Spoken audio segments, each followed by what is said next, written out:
last year, actually, the day that I applied for the grant, I had a local farmer that sent me a message about something that we served at school that day and said, it'd be nice if you could use local foods for that. And I wrote her back, write an email. I said, I'm actually sitting in a farm to school workshop right now when you're telling me this. So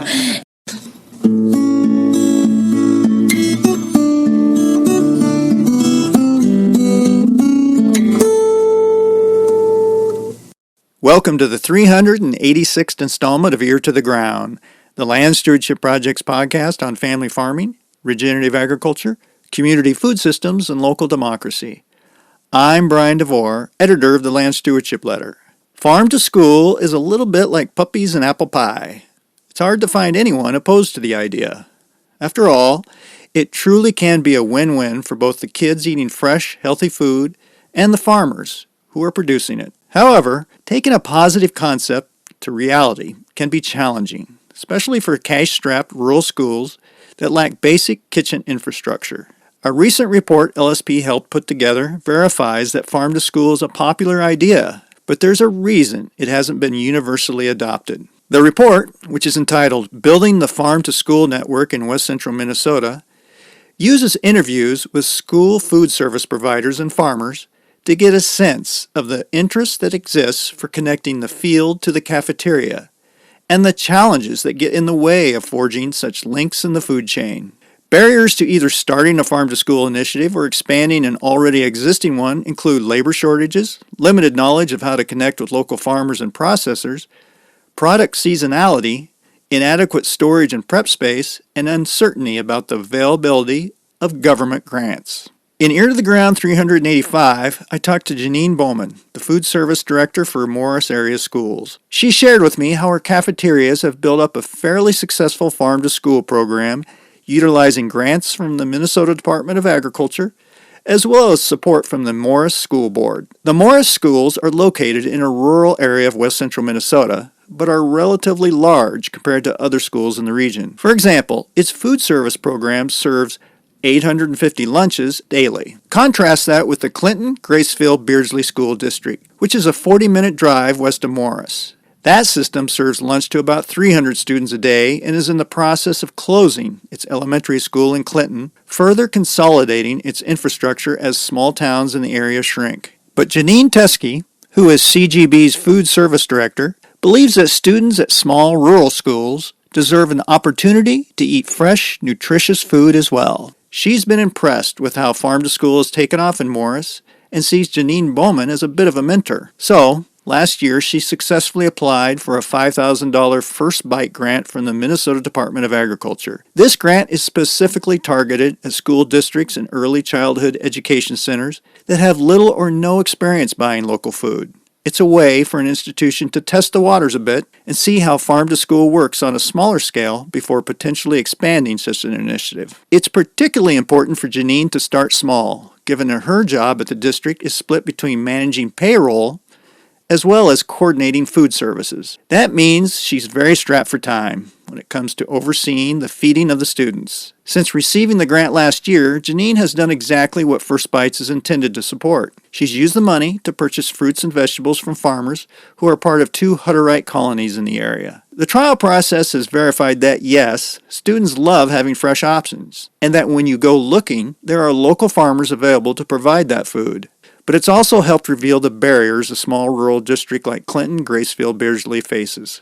For example, the school's kitchen is very limited in its ability to handle and process whole foods. That's one reason Janine is planning on applying for a bigger grant from the MDA that would help fund equipment upgrades, for example. I recently stopped by Janine's office on the bottom floor of the Clinton Elementary School to talk about her experience giving Farm to School a trial run and what opportunities she sees for sourcing more food locally. She started our conversation talking about how she was drawn to testing out Farm to School in the first place. So when you first heard about Farm to School, what was it that why did you think it maybe was something you wanted to, because it's more trouble, and you got to apply for grants, but why was it that you thought it was worth maybe the school looking into? Well, mostly for the vegetables. I haven't done a lot with the meat. Is one of the draws to this is maybe to help, maybe let the kids know where their food comes from, but also to support that local farm economy a little bit? Yeah, especially with the great opportunities we have. I haven't quite figured out where I can get everything yet, especially local to the Clinton, Graceville, Beardsley area.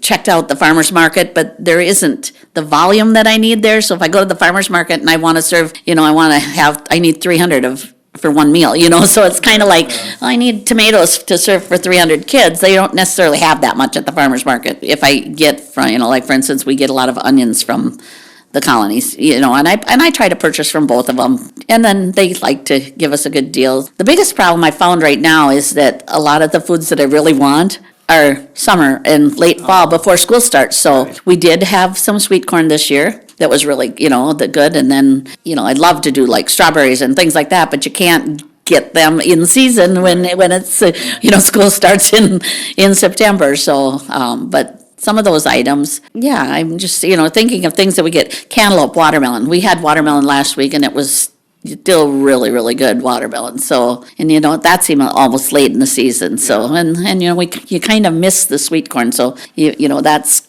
earlier in the year. So those are some of the things, but cucumbers, I'm going out there today to get some squash because we have squash on the menu for next week. And not everybody likes that, but we try to offer that for an opportunity for the kids to try something new. And the state of Minnesota USDA has lots of opportunities. We got stickers for the kids. I'm participating in the Apple Crunch, the Minnesota Apple Crunch, to get some local apples. And Well, I know that's a big issue for a lot of schools, is jibing the school year with the growing season. Right. And when stuff is available. But yeah, and you've kind of alluded to this, but yeah, can you give me just a rundown of all the different kinds of local foods that you've been able to, in the last, I guess it would be the last school year, and then we're in October here, so we're starting this year's school year. yeah, it was probably from January when we found out we were a recipient of the grant. So I kind of made a list. So I have cucumbers, sweet corn, watermelon, cantaloupe, squash, onions, apples, tomatoes were things that I've purchased from the colony. The thing I have to figure out still, and I'm still learning as well, is, if I find a local producer of beef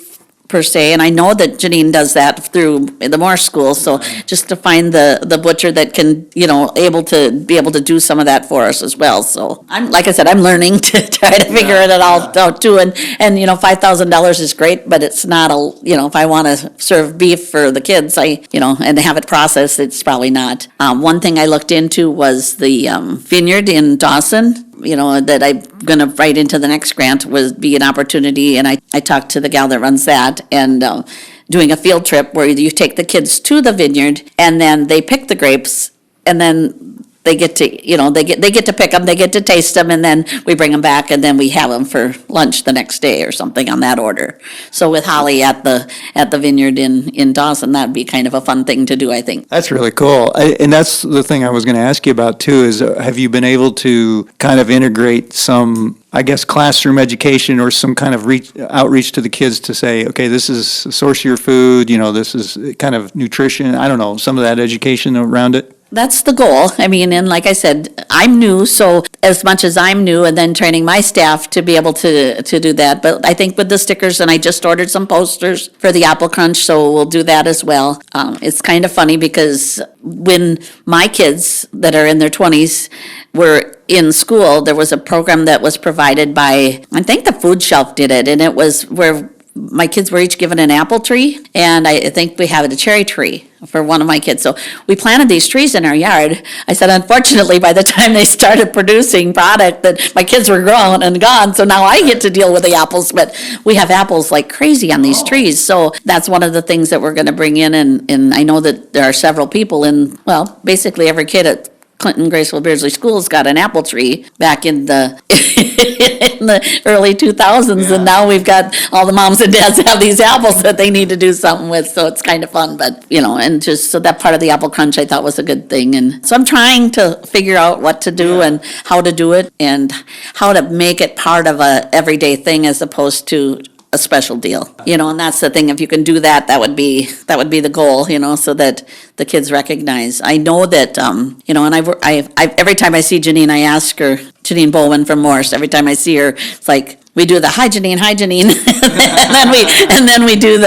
and then we find out, what she's doing, and so, try to get good ideas from her, because she's really good at it, and she's done it for quite a while, so. I think that's a super good point, that this is a way for you to dip your toes in the water a little bit and try it out, but it can always just remain a special event unless you can kind of make this part of your so that the kids see that, and farmers in the area too, see, oh, this is going to be a regular market for us, and the kids also see, oh, this is something maybe I should expect. Right, and also being able to find out if there are local people that have product that we would take, and I know that, or that we would be able to, and that they can donate to the school, that doesn't have to be, even purchased, if they have extra or something on that order. We did have a couple local gardeners, not necessarily farmers, that had an abundance of green beans, and she brought those in last year, and it was like, oh, the kids loved them, They had a farmer, or a local gardener this year that brought in a bunch of tomatoes, We didn't have enough probably to serve everybody, but it was enough to put on. We have the high school kids have a salad bar, so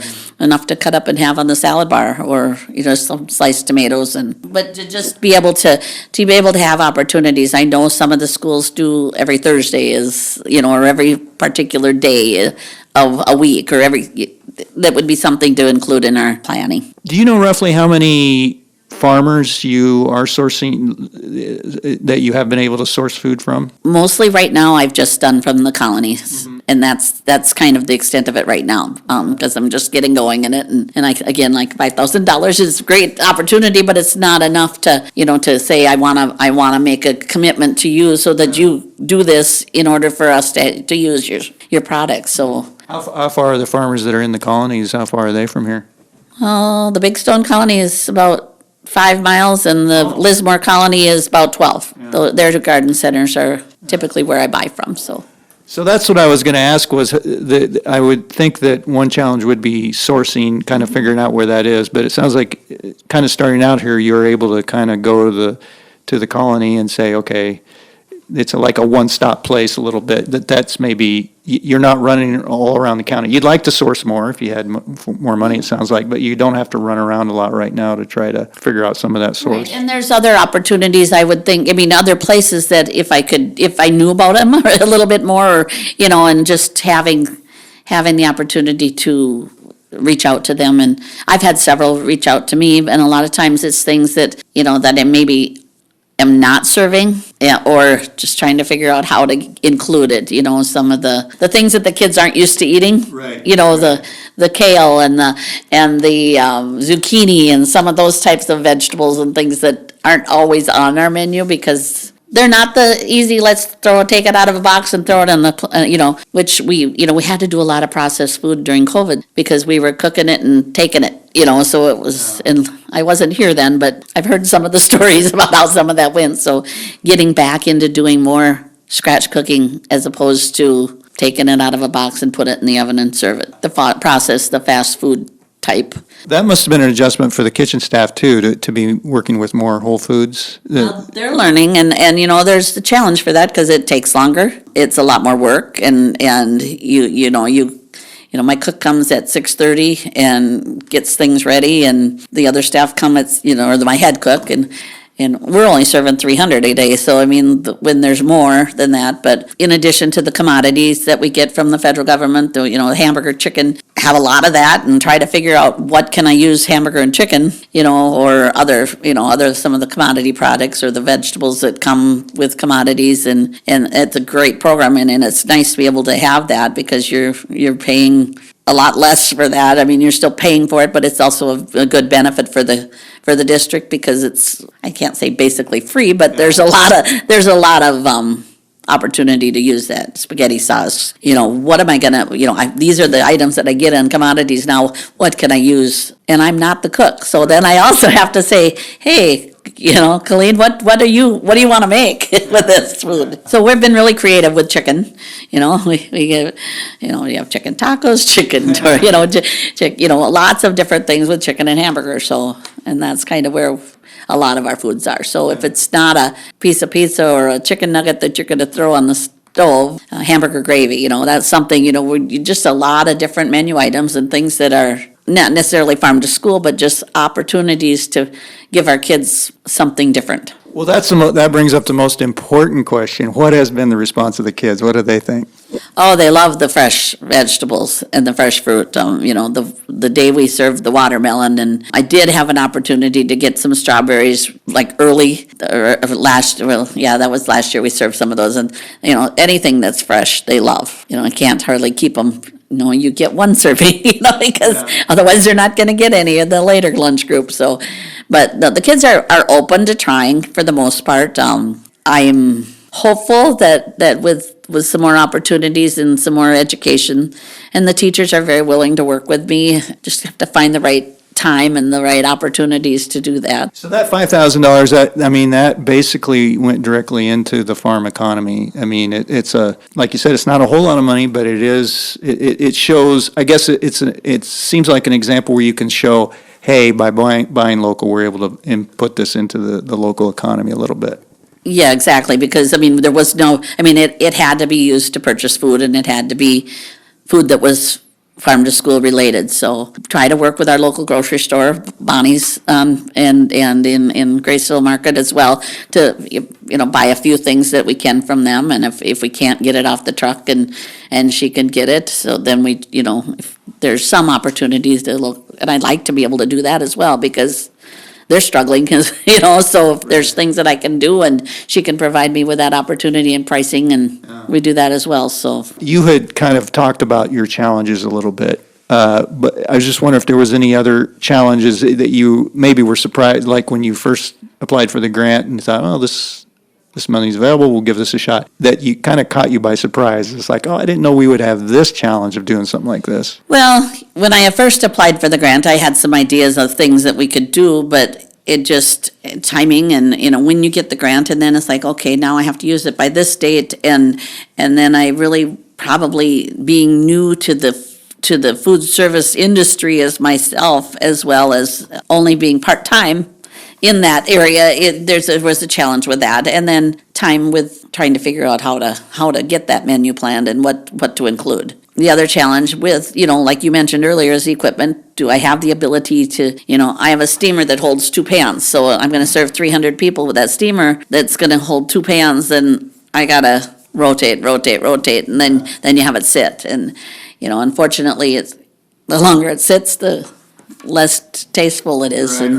One of the things I'm hoping either some kind of an oven or a combi oven or I'm not even sure what's out there right now, but a steamer of some type to be able to include, we're serving, I probably have, like I said, about 300, so 150 there, 150 here, well, more at the elementary, but right now, but having them all in the same lunchroom next year will be a challenge to see how we're going to work that all out in one building, but also not having to haul food, so it'll be fresher. You had talked about maybe you might apply for more, it sounds like you might apply for more grants, but is that something you're interested in? There's a current grant, a farm to school grant that's available that, like I said, I think was open for, you can do equipment and the grant, so you have to apply for both. One of the things that's tough is that it's also matching. We're going out for a referendum and an operating levy election in November, depending on what happens there. I don't know if I'll have the funds to be able to match, that, so you just don't know at this point, so hopefully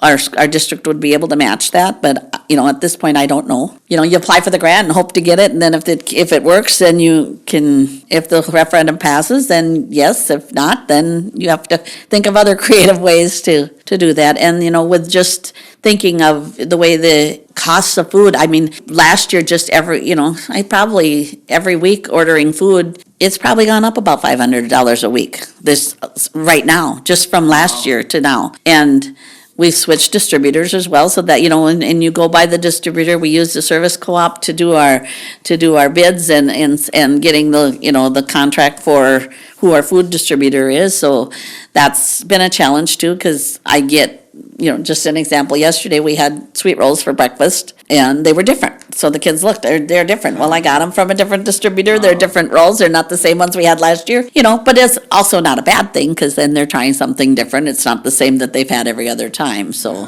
$500 a week is a big hit for a small school district. And we're already barely, again, it was, COVID didn't help because you started buying all those things that you had to process food and getting back into some of that and using the commodities that we get and having the opportunity to do some more scratch cooking, which it takes more time, but it's not, sometimes it's a little cost beneficial for us, I suppose, having pizza every day or something that, and then to have a variety. So we've started a process of doing some cycle menus where, we've got 6 weeks of menus and we'll just recycle them all the time. So it's not so much having to, restart every month and things I'm learning that I didn't know as a mother, of students, that all the planning and all the thought that goes into what your kids are getting fed every day. Speaking of the grants and that, if you were able to get grants and you were able to get the cost share and the matching and all of that,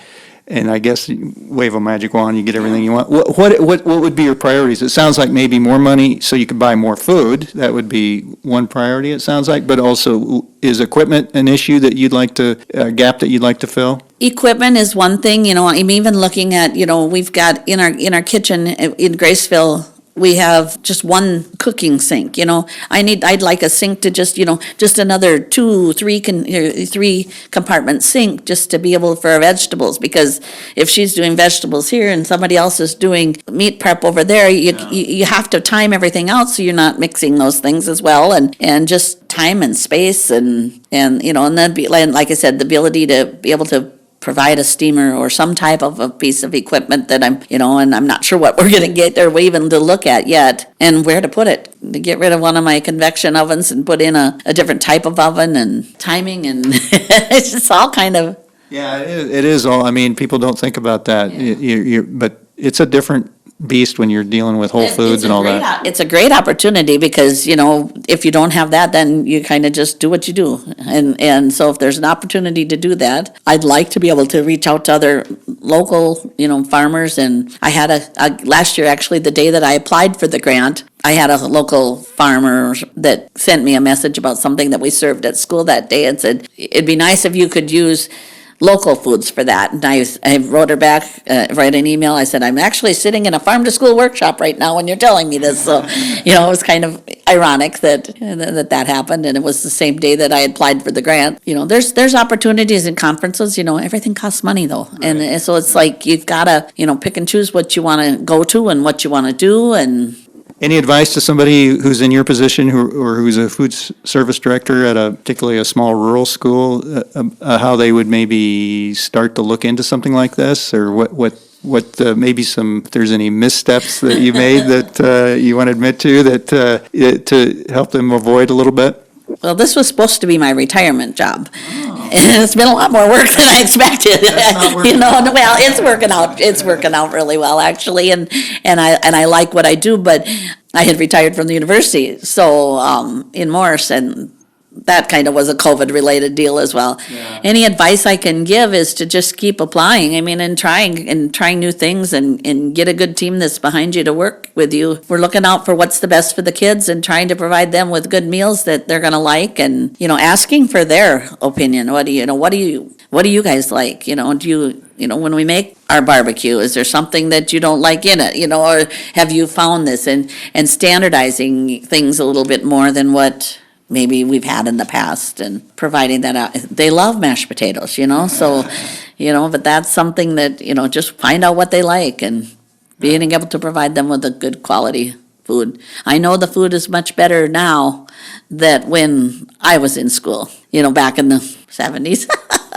But it's just being able to provide, I guess, something that they're gonna like. I'm surprised kids eat lettuce like they do now. That wasn't anything I ever ate as a kid, but they see salad bars and things like that more and more often. So, if you don't like the vegetable there, that you go over the salad bar, if we're serving cooked squash tomorrow, they know that they can go to the lettuce salad and their carrots and the broccoli, the fresh broccoli that they can get on the salad bar, and they don't have to take the squash, but it's offered. You can take it and try it. That's the other thing too. We try to encourage the kids to just try it, if not anything else. So one thing I'd like to do with some of if we, get another grant or something, is provide an opportunity for a taste night or something and try some new things and see if the kids would like them. But again, it's the funding to do that. I mean, I'm deficit or really close to deficit spending on our lunch program already, because that lunch money, which you may or may not know, the kids know that they get free lunches,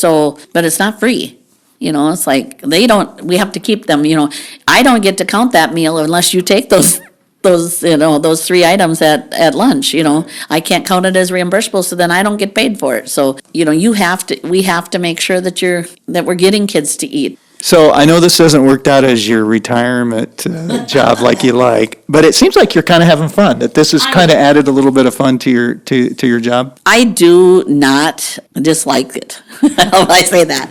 There are days, and it's challenging, but I kind of like the opportunities and to see the kids when things are good. And 98% of it's good. You get the complaint every once in a while where my kid was hungry and this is all he got today. And it's like, and then you look at their plate and it's like, well, this is the plate I took and that's the plate that you have. And you shouldn't be hungry. But I was just wondering too, if with the farm to school, even though you're just testing the waters a little bit, that maybe it's you have to be a little creative, and maybe that kind of helps a little bit to make it not such a humdrum, just, okay, we're serving the same food every day kind of thing. Yeah, I think so. And, and having the advantage of having the Hutterite colonies really close or in our district too, was being able to provide that for our kids, because, they do a lot of their food they cook a lot of their own and make a lot of their own. So just being able to have that and to expose the kids to things that this was grown in Big Stone County, or this was something that, you could probably start your garden and make your own if you wanted to do that.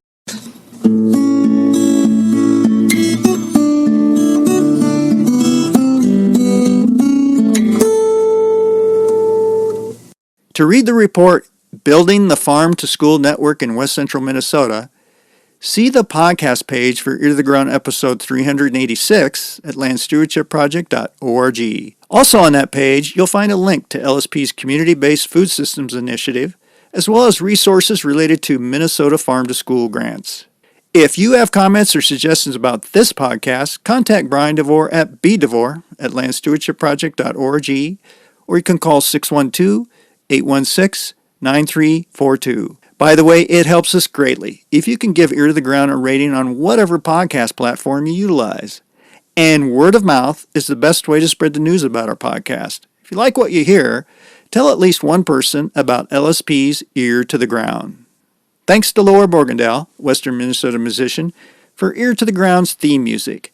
And a special thank you to all of Land Stewardship Project's members who make initiatives such as this podcast possible. If you're not a member, visit landstewardshipproject.org to learn how you can support LSP. Thanks for listening.